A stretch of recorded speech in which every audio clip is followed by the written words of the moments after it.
La palabra, mágica creación humana, toma forma, se agudiza, susurra, crea mundos, universos, individualidades. Libros para escuchar, un encuentro con la literatura ecuatoriana por Voces Azuayas.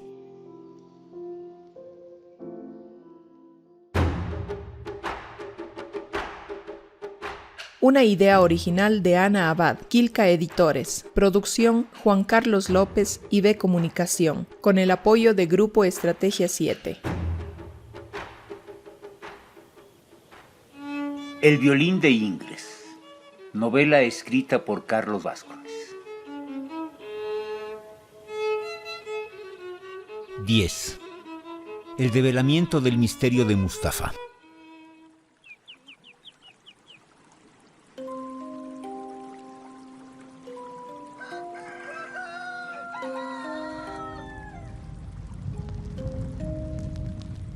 Nuestros torpes héroes fueron ambientándose a un agua aromática que sobresalía del hedor que provenía de la erizada villa. Mustafa, en posición fecal, removía un líquido en una olla de lata, tarareando una suave melodía repetitivamente. Adrienne también había caído dormida en un encanto verbal del gitano al rato que le confesaba que su nombre, que era, para qué decirlo, en sumo extraño, lo ganó en una partida, ya que en otra perdió el original. A pesar de todo, Adrienne dejó de lado las palabras del gitano, acaso por considerarlas ilegibles. Por consiguiente, si se hubiera empeñado en permanecer con Oscurinbad, definitivamente no habría podido mantenerse junto a él. No lo hizo, acostumbrada a empeñar amaneceres ante la rutina de la servidumbre. Y por eso es que sus pensamientos se aferraron a aquel individuo que tantas hecatombes cargaba encima. Con razón, o sin ella, la mujer, deshecha en cansancio, se permitió dormir. Y es que tal vez se permitió otro juicio sobre su dirección inmediata. Y es que tal vez temió del gitano su oscura manía de hablar y hablar sin detenimiento, que es lo que hacen los hombres humildes, sin vulgarismos, por lo menos sin vulgarismos evidentes.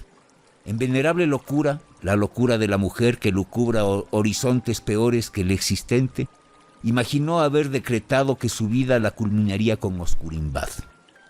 Aturdido, dejó que lo alejen de París el sueño de Adrienne y la despreocupación de Mustafa. Mucho pudo haber hecho en aquel momento sin modificar su estable condición de asesino, que por aquellos días había perdido o había sentenciado a un descanso involuntario, digamos. Y es que estaba olvidando que no comprendía el mundo sino como delincuente y homicida, como desquita del planeta para con el hombre que sobre él infla llamas. Adrienne cambió esa concepción. En lo fundamental, la dicha dentro de la incertidumbre no conduce a nada, y después de todo, a detrimento de su pasado, él estaba dichoso. Se sentía satisfecho con la suerte del precavido que rompe sus cadenas por un objetivo y luego trata de resarcirlas. Minuciosamente satisfecho, como un ratoncillo que acaba hasta la última tira de su aceituna, era una ventaja, bajo el brillo de este nuevo cosmos, tenerlo cerca, como una conquista táctica en la cual al enemigo se le mantiene a un paso o algo similar. Quizás simplemente lo complacía la compañía de dos seres que con él no se sentían incómodos. Plácidamente recostada con su tersa mantita de seda cubriendo su más tersa piel de mandarina, Adrienne era hermosa. Despierta, sufría de esa malversación artística que provocan los gestos. El agua aromática calmó su refunfuñante estómago vacío.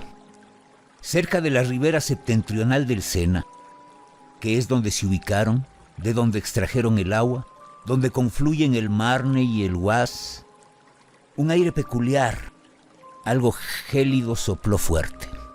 Finos hilos de cristal se formaban sobre el caudal del río, donde se mezclaban con un agua verde y pequeños montones arenosos, además de con enmarañadas plantas acuáticas y aletas o panzas de peces que quedaban atrapados en la confusión. El río estaba a una prudencial distancia del sitio que escogieron, que en realidad escogió el gitano, para acampar. Los tres, sentados a una equidistancia triangular, se repasaron mudamente como si no supieran los otros que así lo hacían, De repente, sin peligro, iniciaron una plática por demás incómoda porque era totalmente irreal, acerca de lo que se tiene que hacer con el ritmo y las notas, de la altitud de ciertos árboles, de los efectos de la amapola roja tan fecunda en la zona, y, en lo cual se detuvieron varios minutos en airada discusión sobre si el arte es una necesidad o una utilidad. Oscurinbad creyó tener la facultad y la experiencia para enfrentar al bardo viandante, quien engreía de entonar, según él, la lira como antes lo hizo al referirse a la vihuela con una delicadeza que solo la lira merece en su entonador. Pronto hablaron acerca de las compañías, de las instituciones artísticas que desde antaño dominaron la cité y sus entornos, de la música de cabaret, de sobremesa, de intentona sin sentido, de oído. A todo esto, Oscurinbad defendió como el que más con la tesis de que cualquier hombre puede lograr la gloria basado en una melodía impar y que este don puede excitarse hasta alcanzar una envergadura digna de los mayores maestros y apta para las mejores enciclopedias y los mejores salones de Europa. El subnormal de Oscurinbad, mientras departía furibundo, parecía estar suspendido en la conversación que inició como deben iniciar las conversaciones, de un modo subalterno, de un modo bárbaro y coincidencial. Es muy doloroso reconocer que el contrincante es quien tiene la razón, más aún para un hombre de poca fe y de escasa vida intelectual. Pese a todo, Oscurinbad cedió a las hipótesis que planteó Mustafá, quizás aguardando que él hiciera lo mismo, lo que no se dio.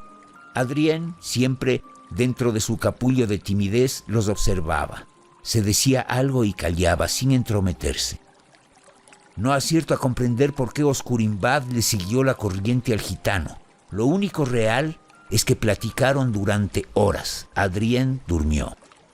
Oscurinbad fue al borde del río en pos de alimento, a lo que fue acompañado por Mustafá en intento infructuoso. Luego los dos, despreocupados del hambre, se sentaron a orillas del Sena a mendigar a los pescadores por un pez, para pronto acceder a comprar uno a un precio estratosférico. Adrien tuvo la obligación de prepararlo. Semicrudo lo engulleron a grandes mordiscos, cada quien queriendo arrebatarle el turno de la palabra al otro, hasta que en un instante mágico e instantáneo, Mustafá dejó frío, insensible, cual mojigato parlanchín, escapar la historia que Oscurinbad se había alistado a escuchar.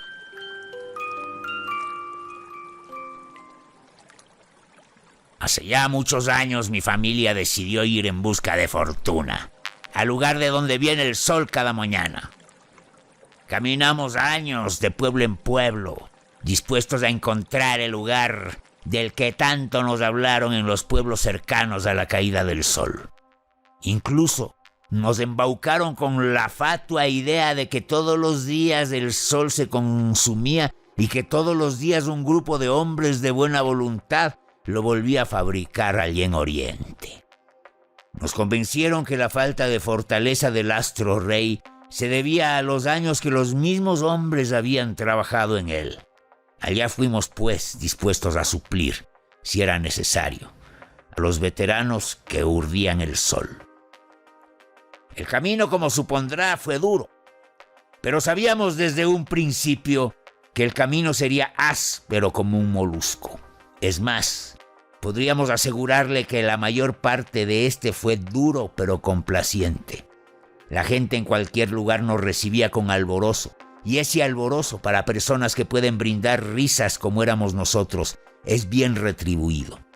Montábamos a cambio de buena carne y buena bebida espectáculos de malabarismo y espectáculos de dramaturgia, y de donde salíamos felices. Ese no fue ningún inconveniente. Poco a poco nuestra fe crecía. El camino rebosaba en árboles exuberantes y ríos cristalinos.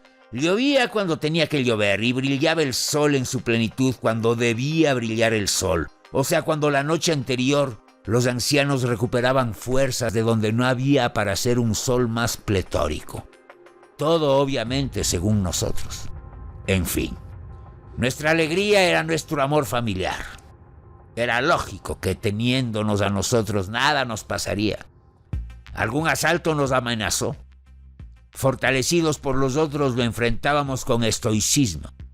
Llegamos a Cristianópolis, tierra donde hombres al servicio del Señor oran y oran, labran, y todo lo hacen en su nombre. Ese incógnito nombre relegado a pocos que en su mutismo delatan conocer.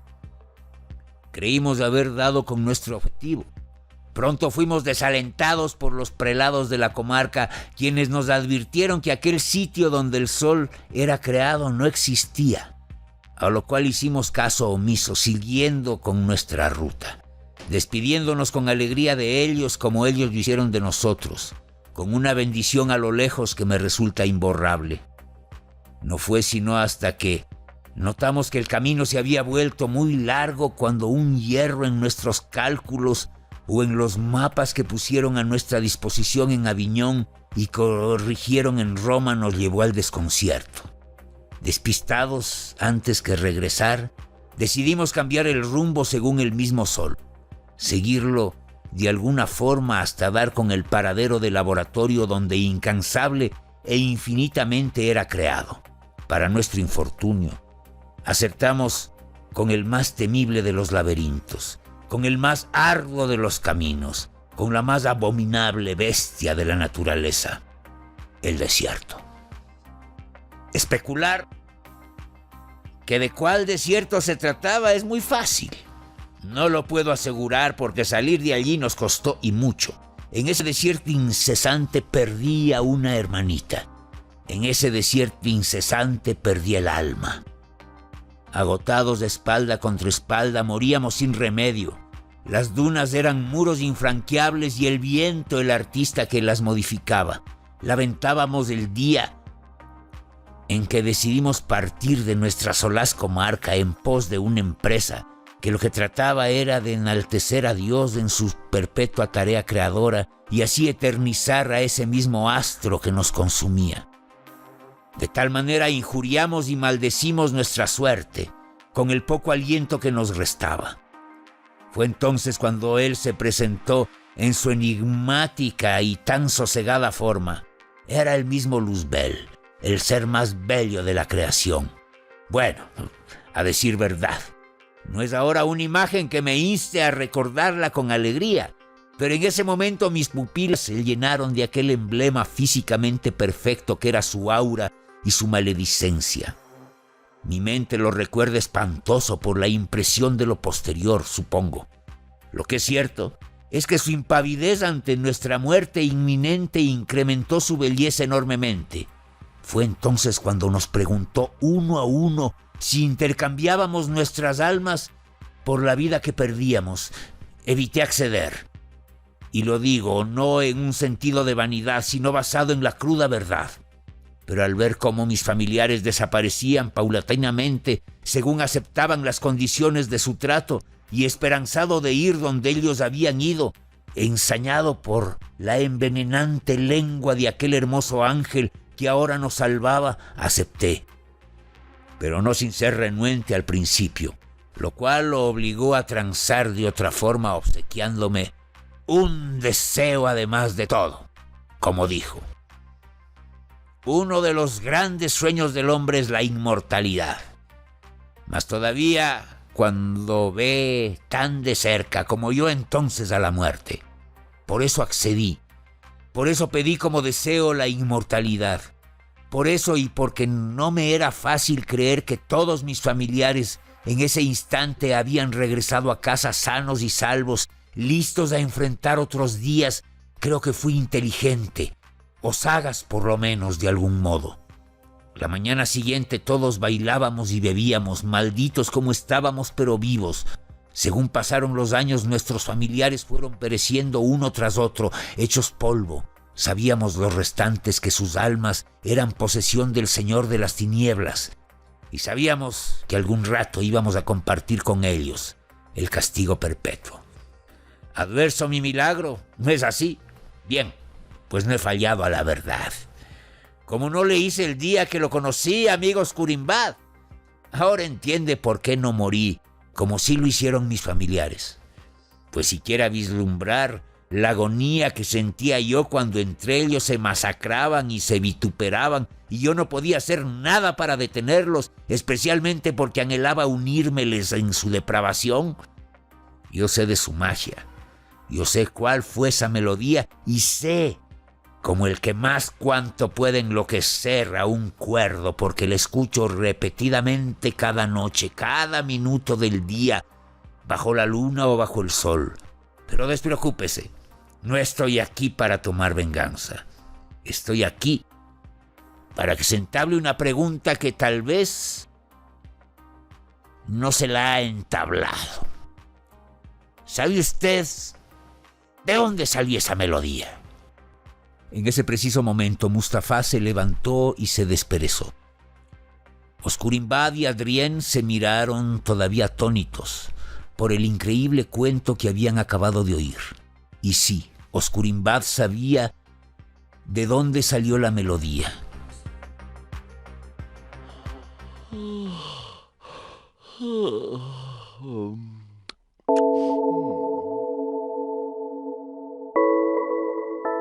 En ese preciso momento, Mustafá se levantó y se desperezó.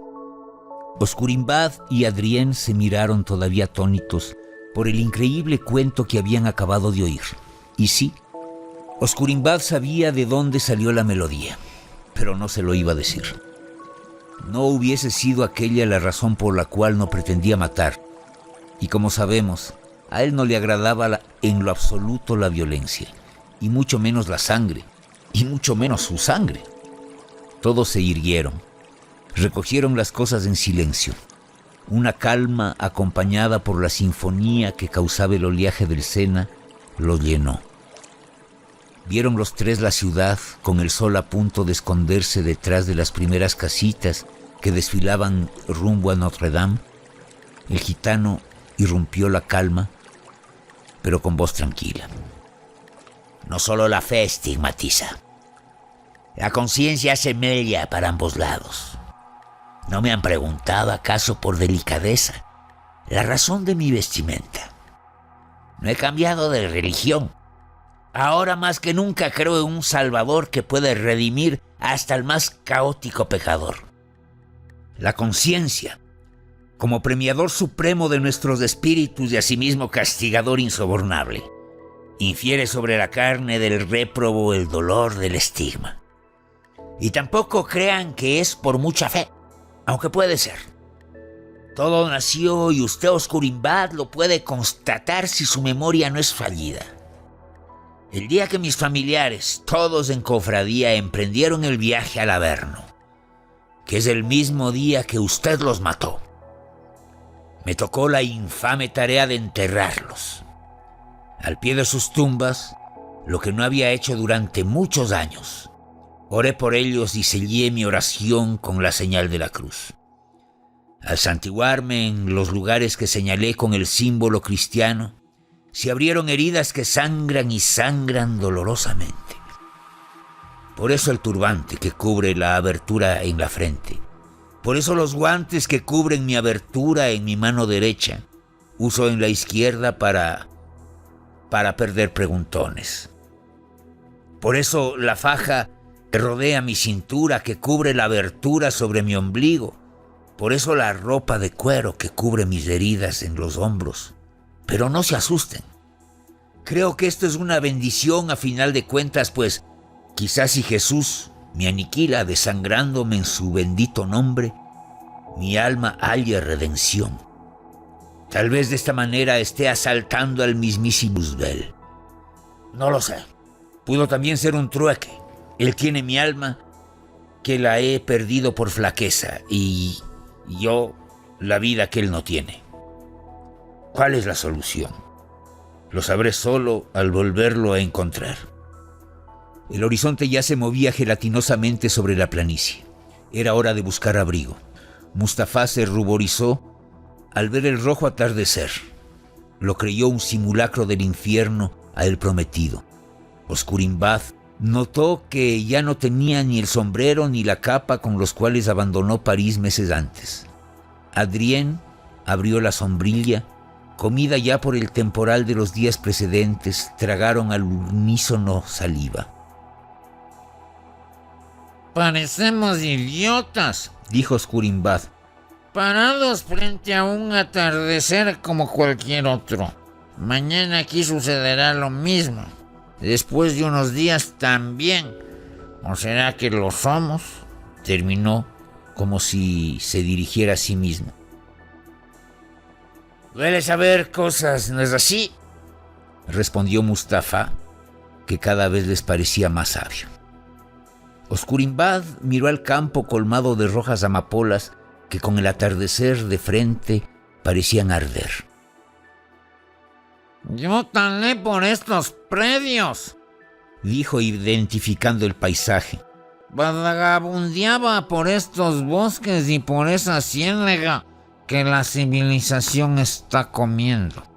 ¿No te parece un hecho digno de idiotas mirar lo que una vez aborreciste con ojos melancólicos?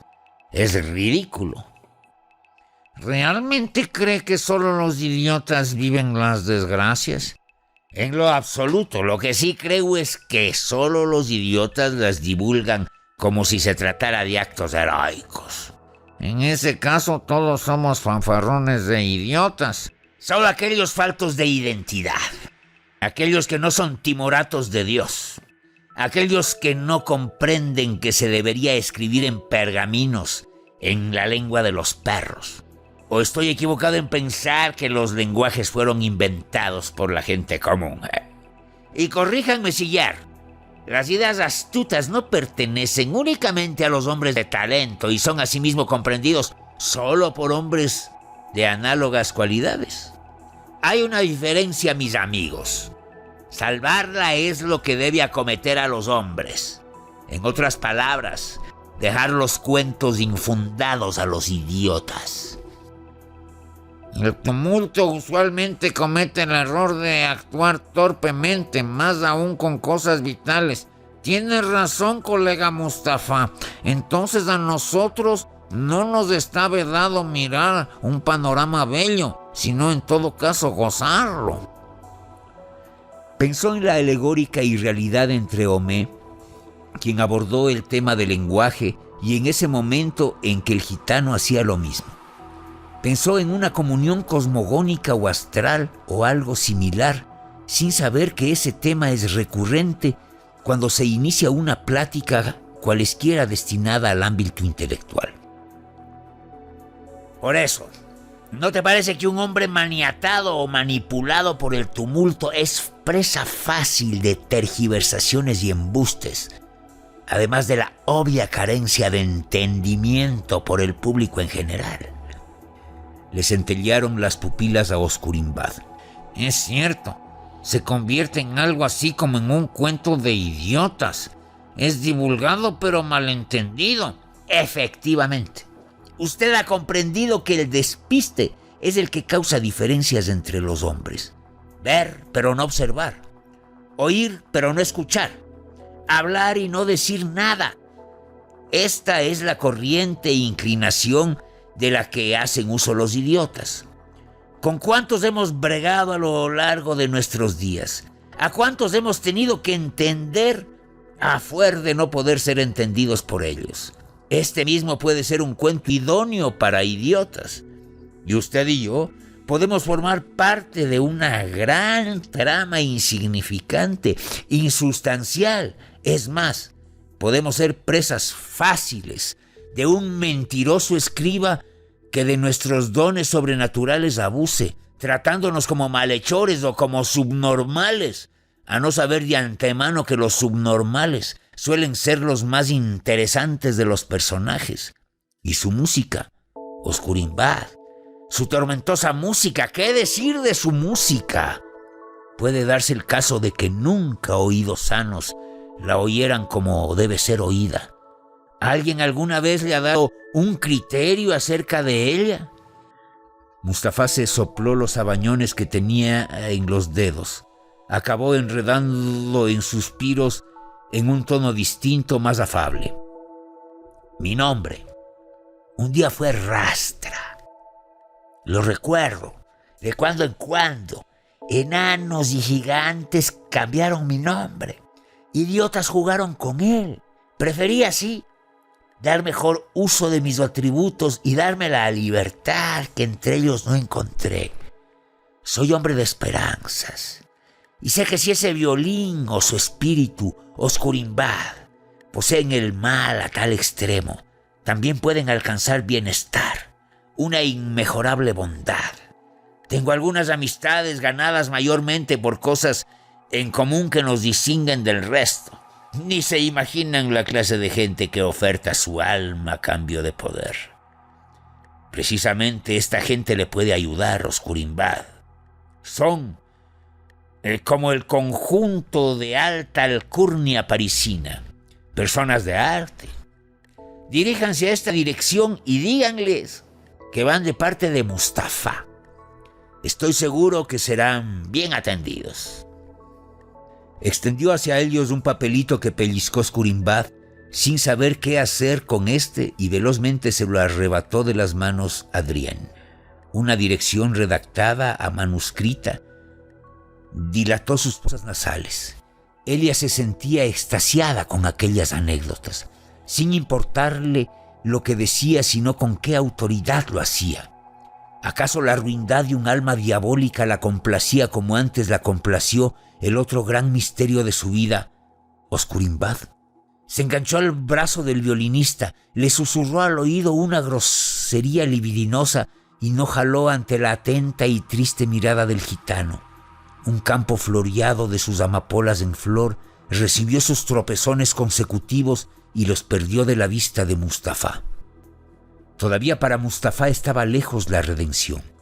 Ese oneroso milagro que tanto buscaba. Pensaba con frecuencia cosas como que si antes trató de hacer el bien y por ello fue multado con este castigo, debería pues hacer el mal, para que el bien divino, único ministerio capaz de soliviantar sus males, se le presente y no le cueste tanto hallarlo, tanto como le estaba costando. Sin embargo, prefería la meditación, como prefirió siempre, y la contemplación al acto. Veía los atardeceres y sabía que lo conmovían, y que no únicamente eran un recuerdo añorado de otros similares en los que le predominaba la libertad y contemplaba con menos concentración ciertamente su complaciente vida. ¿Cuándo cumpliría por fin el último día de su perfidia y su pena? ¿Cómo creer eso de que todo lo que una vez tuvo un inicio tiene un fin? No lo sabía, y cualquier especulación no pasaba de ser tal, cualquier sueño tampoco. Fuge multitudines, fuge pausitatem, fuge unem, nec, plus, ultra. Farfulló Mustafá. Algo, un canto a lo lejos. Escucharon los dos que apretaban el paso, algo ansiosos. Creyeron que era el viento que jugaba. Creyeron bien. Adrián reviró el torso. Quiso plañir enamorada conteniéndose. Mustafá desde la colina dominaba la vasta planicie que no tardaba en confundirse de techos y puntas triangulares de árboles. Oscurimbad, que aligeraba su andar tras cada paso, aún no sabía qué pensar.